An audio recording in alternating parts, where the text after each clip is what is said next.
नमस्कार। मैं रीना शर्मा अपने YouTube चैनल सुनी अनसुनी में आप सबका स्वागत करती हूँ। दोस्तों, सुख दुख भगवान की दी दो चीज़ हैं।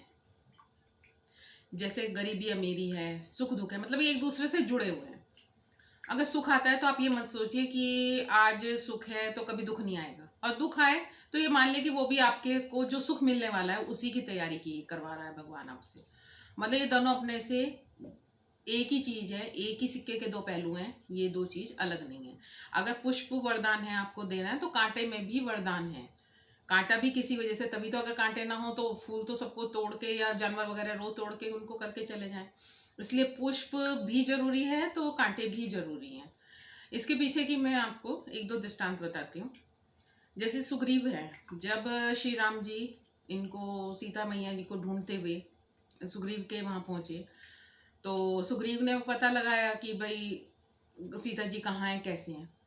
तो उसको कैसे जानकारी थी, जैसे जब सुग्रीव जी सबको वो बता रहे थे कि तुम उस दिशा में जाओ, तुम उस दिशा में जाओ, तुम्हें ये मिलेगा, तुम्हें वहां ये दिखाई देगा। तो श्री राम भी अभिभूत हुए कि भाई इसको इतनी भूगोल की जानकारी कैसे है कि इस दिशा में ये है, इस दिशा में ये है। तो श्री राम जी ने उससे पूछा सुग्रीव से कि तुम्हें इतनी जानकारी कैसे है कि इस दिशा में ये है, ये है।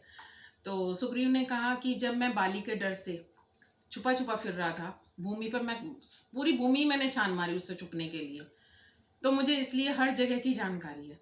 मतलब अगर उस पर कोई विपत्ति आई थी उस टाइम सुग्रीव पे कि वो बाली से डर के भाग रहा था, तो उसमें भी उसका एक फायदा हुआ कि उसको पूरी पृथ्वी की जानकारी होगी, पूरे पृथ्वी के भूगोल की उसको जानकारी हुई, तभी वो श्री राम जी की सहायता कर पाया और सीता जी को ढूंढने में आसानी हुई। इसी प्रकार जैसे दशरथ जी हैं जो राम जी के पिता हैं, इनको श्राप मिला हुआ था कि ये पुत्र वियोग में तड़प तड़प के मरेंगे। वो कैसे मिला? तो इनको, जैसे दशरथ जी को पुत्र नहीं था तो इनको दुख था कि मेरे पुत्र नहीं है या मेरे कोई संतान नहीं है।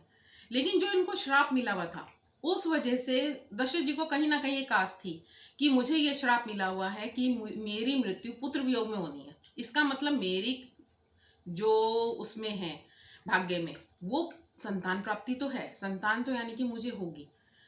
तो इसलिए, और वो श्राप क्या था, जब एक बार ये दशरथ जी वन में शिकार के लिए गए हुए थे, हिरण का पीछा कर रहे थे। तो हिरण का पीछा करते करते इन्हें ऐसी आवाज आई, पास में पानी होगा, जैसे हिरण पानी पी रहा है, मृग। तो इन उस टाइम शब्द भेदी बाण चलते थे, जो शब्द के अनुसार ही उसका पीछा करके उसको टारगेट को मार देते थे। तो दशरथ जी ने शब्द भेदी बाण चलाया और उससे जो उस पे वहाँ पानी के, उसके वहाँ झील है था या जो भी था तालाब वगैरह, उस पे पानी पीते हुए की मृत्यु हो गई। लेकिन जब वो चित्कार की आवाज उनके दशरथ जी के कान में पड़ी तो उन्हें लगा कि ये तो कोई शायद मनुष्य है। वो भागकर वहां पहुंचे तो देखा कि मृग की जगह एक मनुष्य वहां पर पड़ा हुआ था जिसको तीर लगा हुआ था। उन्होंने पूछा कि तुम कौन हो, और मुझे तो ये लगा कि मृग पानी पी रहा है और इस इतने घने जंगल में तुम क्या कर रहे हो।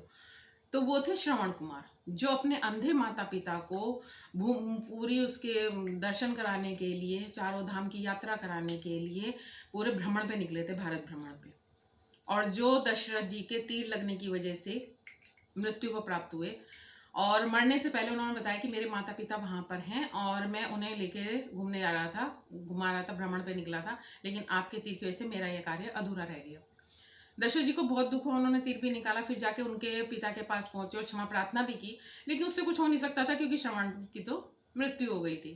तो उनके जो माता पिता थे, अंधे माता पिता थे, उनके भी दुख में वहां मृत्यु हुई और उन्हें इतना गहरा दुख हुआ कि श्रवण के पिता ने उन्हें, दशरथ जी को श्राप दिया कि जैसे आज पुत्र वियोग में हम तड़प तड़प के मर रहे हैं, एक वक्त ऐसा आएगा कि जब तुम्हें भी अपने पुत्र वियोग को सहना पड़ेगा और तुम्हारी मृत्यु भी पुत्र वियोग की वजह से होगी।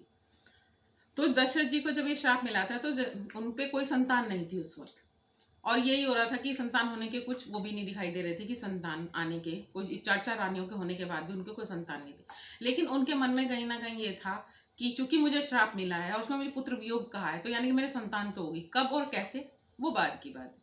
तो हर उसके पीछे भी, कि अगर आपको कोई दुख मिला है या कोई चीज है तो उसका दूसरा पहलू भी है, उसके पीछे, बुराई के पीछे एक अच्छाई भी छुपी हुई होती है कई बार, जो हमें नहीं दिखती है। तो उसमें यही है कि जैसे अब जैसे लॉकडाउन का चल रहा है, इसमें सब लोग घरों में हैं, तो घर में रहने से ठीक है, एक बुराई भी है कि लोगों के काम धंधों पे फर्क पड़ा है, ये चीज़ों पे, लेकिन उसमें ये है, देखो परिवारों में कितनी एकता आ गई है, सब मिलजुल कर बैठ रहे हैं, खा रहे हैं, हंस रहे बोल रहे हैं। अच्छा कितना ज़्यादा लगा है कि सब घर में एक साथ है। तो कुछ बुरा है, कुछ अच्छा है, परिस्थिति है, उसे एक्सेप्ट कर लेता है, वही पुरुषार्थी कहलाता है। वही है कि भोजन, अगर भोजन जरूरी है तो विटामिन भी जरूरी है।